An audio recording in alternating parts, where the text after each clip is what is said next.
आज मी ढोबळी मिरची बनवायचं तुम्हाला शिकवणार आहे माझ्या तरीकेने। तर चला, मी आज बनवणार आहे ढोबळी मिरची भरलेली। त्याच्यासाठी साहित्य लागते ते तुम्हाला दाखवते। कोथिंबीर, तीळ, जिरा, धना पावडर, लसूण, हळद, लाल तिखट, शेंगदाणे।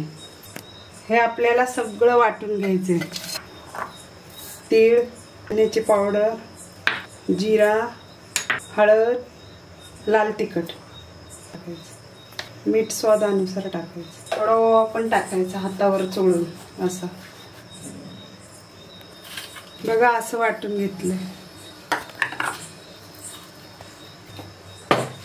बघा असं वाटून घेतलं। असंच वाटून घ्यायचं बारीक। कोथिंबीर टाकायची। तिला पण असंच मिरच्या भरायला घेऊ।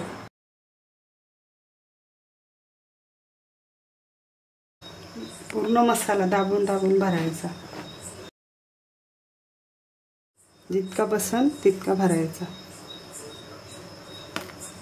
असं भरून दाबून घ्यायचं।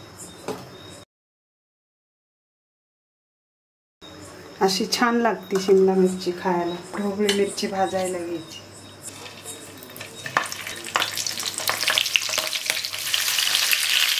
झाकून घ्यायची त्याला।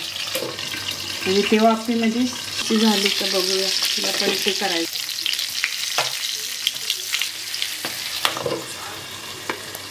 झाली बघा ढोबळी मिरची अशी तळून।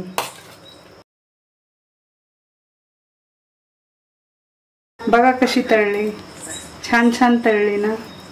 आवडली तर सांगा मला कमेंट मध्ये।